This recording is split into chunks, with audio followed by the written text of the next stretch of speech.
Hola, hola. Uy, madre mía, qué oscuro se ve esto. Hola, hola, y muchos holas, holas, holas, holas rotundos y totales a todos los suricatubers. Hoy, como a las 4 de la tarde, he bajado con unos amigos y nos hemos tomado una cervecita. Y después de eso resulta que estábamos en un área y ha llegado un señor, un hombre muy mayor, muy castigado físicamente, etcétera. Luego he sabido que tenía 83 años, pero el punto es que cuando ha llegado y ha tenido eh, ciertas dificultades para entenderse con los camareros, pues he entrado al toro y he empezado a darle un poquito en inglés. Luego me ha invitado a acompañarle y sentarme con él en la mesa porque venía solo. Y a partir de ahí ha iniciado una conversación espectacular. ¿Por qué? Este señor de 83 años, de nombre Richard,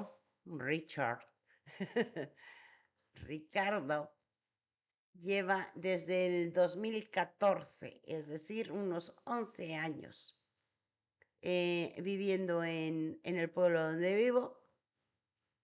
Él está en su pequeño barco velero con el que llegó, está instalado ahí y le han pasado miles de cosas mientras ha estado ahí. Lo curioso del asunto es que hemos empezado a hablar un poco del pasado. Y en ese pasado me ha hablado mucho de lo que él hizo en tiempos anteriores. El señor es de Estados Unidos. Es un estadounidense que durante muchos años ha trabajado para grandes empresas de Estados Unidos que hacían negocios en Hispanoamérica. Y claro, cuando me ha dicho que estuvo tanto tiempo en Venezuela y tanto tiempo en tal sitio y tanto tiempo en tal otro, pues a mí me ha surgido un montón de preguntas y una gran curiosidad. Y con un juego de diplomacia y de curiosidad, he empezado a hacerle preguntas y luego él ya se ha dado vuelo por sí mismo. Mm, Para iniciar, claro, yo quería saber qué era el tipo de trabajo o negocio que Estados Unidos hacía con Venezuela y en qué tiempo sucedió eso y si era con Hugo Chávez o con Maduro o antes de eso. Entonces él me ha empezado a explicar un montón de cosas. Pero básicamente una de ellas ha sido que sí, era con Hugo Chávez en el tiempo en el que él era para que nos entendamos entre españoles, era una aldama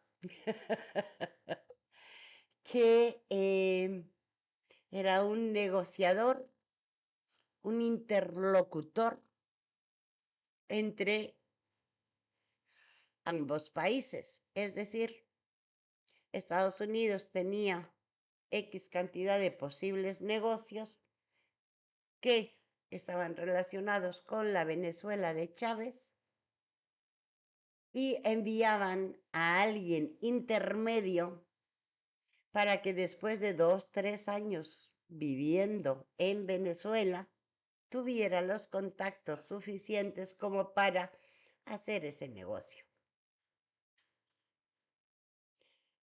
Obviamente él me lo explicaba desde su propia perspectiva y me decía, es que entiéndeme, o sea, si el negocio era de cientos de millones de dólares entre ambos gobiernos, el porcentaje, por pequeño que fuera para mí, era de muchísimo dinero para un señor que solo está ahí eh, relacionando unas cosas con las otras. Pero esos negocios entre empresas estadounidenses y empresas venezolanas y asuntos que controlaban ambos gobiernos, cuando murió Chávez y empezó a trabajar como presidente el señor Maduro, todo eso se empezó a venir abajo porque Maduro quería controlarlo todo y en consecuencia las negociaciones no eran posibles. Él me lo ha dicho de una manera muy sencilla. Dice, de repente la relación entre empresas y gobiernos estaba dominada por un general o un coronel a órdenes del señor Maduro y como consecuencia no había manera de negociar. Y ahí se vino todo abajo. Entonces yo le preguntaba, bueno, ¿y en qué otros países has estado y qué más has hecho? Me dice, mira, yo he estado en 17 países entre Hispanoamérica y Asia. Y siempre mi trabajo fue el mismo que el que te acabo de explicar. Y pues en cada ocasión se llevaban a cabo una serie de negociaciones entre gobiernos y empresas. Se llegaban a cabo una serie de negocios y yo tenía mi pequeña comisión. Entonces, bueno, pues a mí eso me ha parecido muy interesante porque era algo como una sensación de primicia, de primera voz de alguien que, al igual que Aldama, se ha dedicado a contactar un gobierno con otro, unas empresas con otras, provocar grandes negocios entre países y a cambio de ello obtener unas comisiones que por pequeñas que fueran, porque si hablas del 1% son 10 millones y si hablas del 0,1% es 1 millón de dólares, de euros o de lo que sea. Entonces no es cualquier cosa. Pero después de eso hemos hablado de otras muchas cosas. Me ha explicado grandes aventuras que tuvo en Cuba, cuando todavía estaba vivo Fidel Castro. Me ha estado hablando mucho de Honduras, que es un tiempo que pasó allí y que una de sus anécdotas más impactantes fue, voy a tratar de repetir la explicación que él me ha dado. Dice, cuando yo llegué allí y estábamos en un pequeño pisito, en un apartamento, resulta que el sistema no tenía recogida de basuras. Pero claro, cualquiera de nosotros lo que hacíamos era bajar nuestra basura a la calle y sabíamos que al día siguiente o a los 2 días había desaparecido y no entendíamos que no había un sistema oficial eh, de recogida de basuras. Hasta que en una ocasión, por casualidad, resulta que me asomé al balcón y vi a un tipo que abría las bolsas de basura y estaba sacando algunas cosas de esa basura cuando llegó otro, lo mató y se llevó las cosas. Dice, es decir, yo en ese momento descubrí que había un pequeño país en Centroamérica donde una persona puede matar a otra para llevarse la basura de otros. Eso me provocó, así me lo ha dicho, el tratar de hacer entender y explicar a muchos de los estadounidenses que no tienen ni puta idea de lo que significa vivir en otros países donde la vida se mide de otra manera y lo que nosotros tiramos a la basura puede resolver la vida de otras personas. Hemos tenido, no voy a mentir, más de 3 horas de conversación, pero me ha parecido súper interesante. Ha habido más cosas, pero voy a tratar de hacerlo un poquito extractado el asunto. En medio de todas esas cosas, hemos empezado a hablar del pueblo donde estamos. Ese pequeño pueblo, ya os lo he dicho otras veces, de 2000 habitantes, donde apenas hace unos 10, 15 años se instaló una marina, que es como una especie de club de yates, y que eso provocó un gran cambio en el pueblo. Y él me estaba diciendo, mira, eh, cuando yo llegué, habían 5 o 6 restaurantes, cada quien con su personalidad, y me los ha detallado. Me ha dicho, mira, la Cava de las Martínez, ese sitio tan pequeño, lúgubre, feo, oscuro, donde se servía la comida típica mexicana. Estaba Philo, que era un productor de música en Estados Unidos y que rompió con su sistema, llegó a este pueblo, abrió un bar y gente muy famosa, grandes músicos de Estados Unidos, venían a tocar a su bar de vez en cuando y todos los disfrutábamos de manera gratuita. Lo sé, me consta porque eso es verdad y yo también lo viví.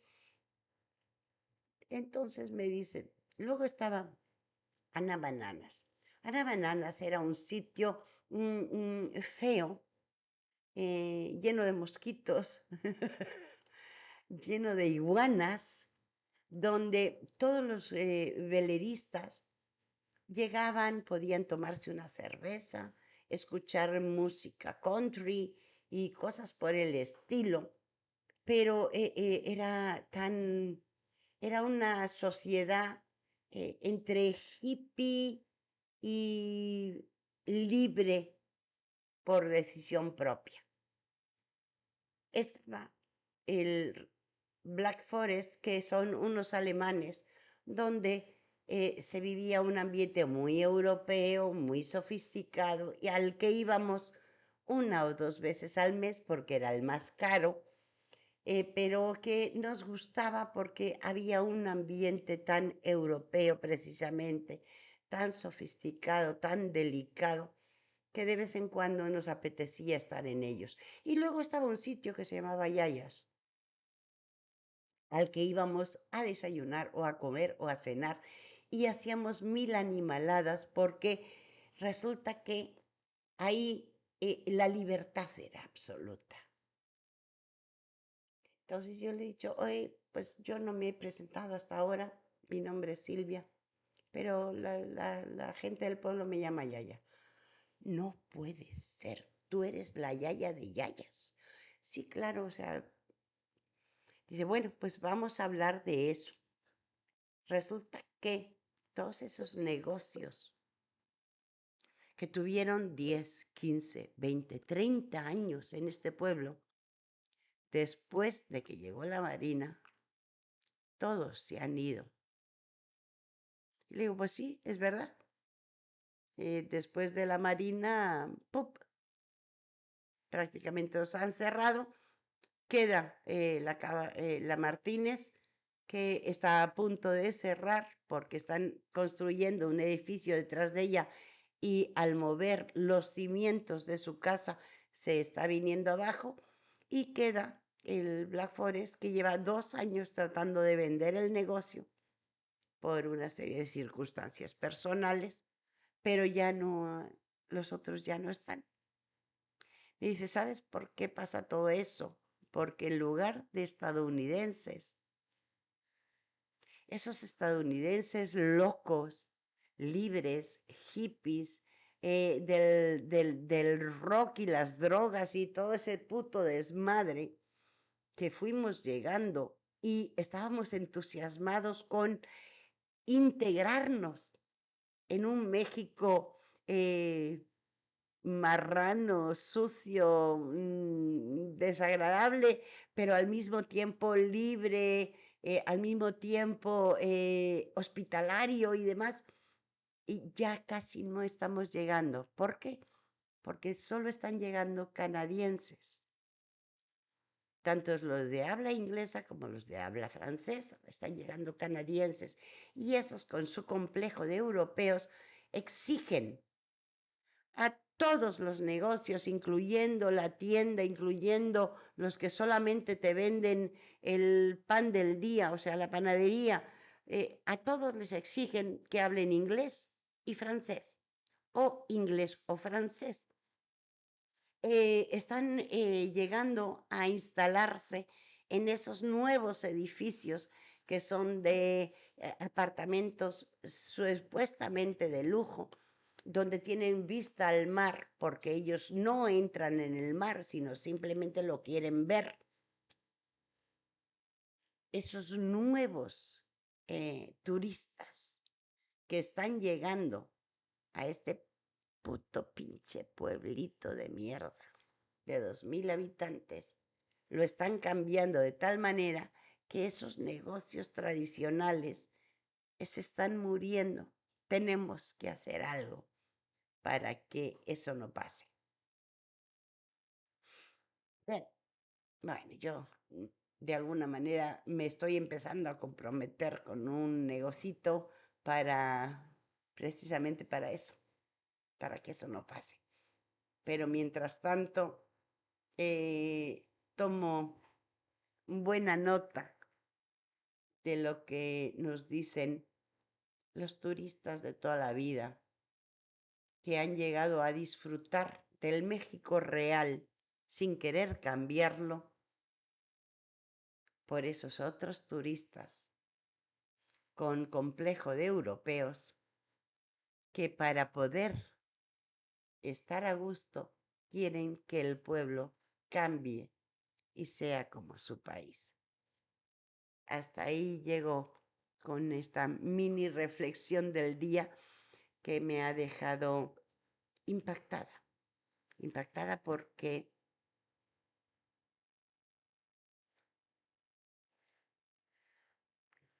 en España sabéis perfectamente que eso es lo que pasa, no solamente con el turismo, es el que lleguen de otro sitio y te digan, tienes que ser diferente para ser aceptado y tienes que dejar tus normas, costumbres y tradiciones para ser admitido en esta, ¿qué? ¿Comunidad europea? Pues eso es lo que pasa, empieza a pasar en pueblitos pequeños como en el que yo vivo y vamos a hacer todo lo posible porque no lo consigan. Venga, pues ya está, reflexión de hoy, miércoles, son las 8:00 de la noche y mañana más, mañana estaremos con la rumbera y nos hablará de las casi cercanas, así quedamos a 4 días de las elecciones generales que van a haber en Alemania y a ver qué pasa con los votos y con la reacción de esa comunidad europea que no está dispuesta a aceptar el cambio. Venga, adiós.